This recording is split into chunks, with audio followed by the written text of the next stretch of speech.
Hi ಎಲ್ಲರಿಗೂ ನಮಸ್ಕಾರ. ನಾನು ನಿಮಗೊಂದು ಇವತ್ತು ಹೆಲ್ದಿ ಮತ್ತು ಬ್ಯೂಟಿಫುಲ್ ಆದ ಟಿಪ್ಸ್ನ ಕೊಡಬೇಕಂತಿದ್ದೀನಿ. ವಿಡಿಯೋನ ಯಾರ್ಯಾರು ಸಬ್ಸ್ಕ್ರೈಬ್ ಮಾಡದೆ ನೋಡ್ತಿದ್ದೀರಾ ದಯವಿಟ್ಟು ಸಬ್ಸ್ಕ್ರೈಬ್ ಮಾಡಿಕೊಂಡು ಕೊನೆವರೆಗೂ ನೋಡಿ. ಲಾಸ್ಟಲ್ಲಿ ನಿಮಗೆ ಟಿಪ್ಸ್ನ ಹೇಳ್ತೀನಿ. ಮತ್ತು ಈ ಡಿಶ್ ಬೇಕು ಅಂತ ಅನಿಸಿದ್ರೆ ಡಿಸ್ಕ್ರಿಪ್ಷನಲ್ಲಿ ಹಾಕಿರ್ತೀನಿ ಏನೇನು ಐಟಮ್ಸು ಅಂತ, ದಯವಿಟ್ಟು ಚೆಕ್ ಮಾಡ್ಕೊಳ್ಳಿ.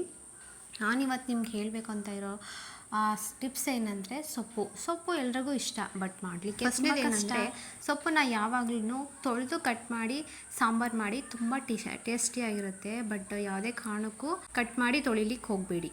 ಏನಪ್ಪ ಟಿಪ್ಸ್ ಅಂದರೆ, ನಾನು ಸೊಪ್ಪನ್ನ ಬೇಯಿಸಿ ಅದರ ರಸನ ಸಪ್ರೇಟ್ ಮಾಡಿ ಇಟ್ಕೊಂಡಿದ್ದೀನಿ.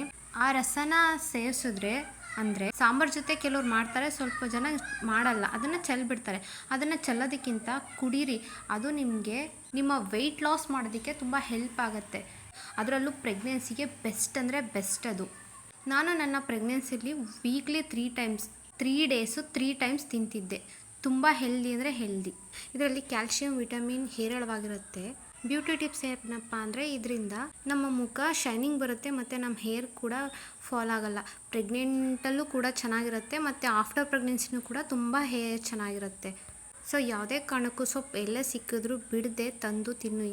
ಕ್ಯಾಲ್ಶಿಯಂ, ವಿಟಮಿನ್ಸ್ ಹೇರಳವಾಗಿರುತ್ತೆ. ನನ್ನ ಈ ಟಿಪ್ಸ್ ಇಷ್ಟ ಆಗಿದರೆ ಮುಂದಿನ ವಿಡಿಯೋದಲ್ಲಿ ಬೇರೆ ಟಿಪ್ಸ್ ಕೊಡ್ತೀನಿ. ದಯವಿಟ್ಟು ಸಬ್ಸ್ಕ್ರೈಬ್ ಮಾಡ್ಕೊಂಡು ನನ್ನ ವಿಡಿಯೋ ನೋಡಿ. Thank you.